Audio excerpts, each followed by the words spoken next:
Si Stéphanie de Monaco, Josiane Balasco, Sandrine Dominguez ou encore Brigitte Macron ne partagent à première vue que peu de points en commun, elles ont toute la chance d'être des grand-mères particulièrement fières et heureuses de leur progéniture.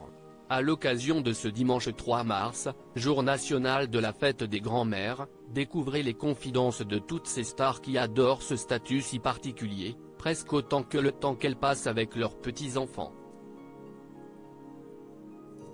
Parmi elles se trouve bien sûr la première dame qui ne cache pas sa grande fierté à l'égard de ses petites filles, au point même d'afficher leur création au sein de l'Élysée, dans l'Aile Madame.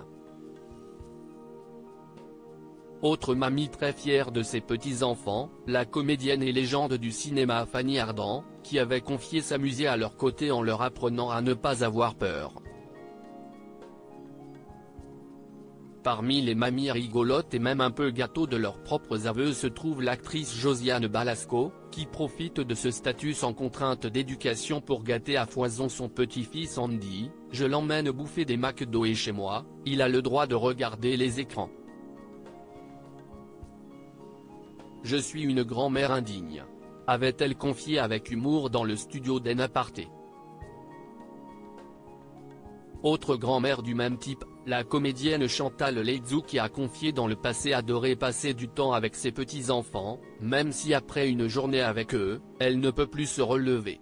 Découvrez toutes ces stars grand-mères fières de l'être. Carole Bouquet, Evangélie, Brigitte Macron. Ces grand-mères fières de l'être. Estelle Lefébure, Evangélie, Christine Bravo. Ces grand-mères étonnantes à plus d'un titre. Parmi les mamies étonnantes de ce florilège se trouve également la chanteuse Evangélie, qui a la particularité d'être devenue grand-mère avant d'être mère. Une prouesse réussie notamment en étant devenue grand-mère par alliance. L'ancienne mannequin Estelle Lefébure a elle aussi un exploit semblable.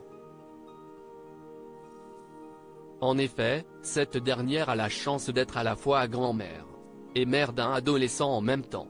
Enfin si certaines, à l'image de Christine Bravo, ne veulent surtout pas d'un surnom qu'elles considèrent comme vieillissant comme mamie, d'autres préfèrent au contraire en jouer, à l'image d'Elena Nogueira, qui, malgré son statut de quinquagénaire, adore se faire appeler mémé, trouvant ce surnom punk.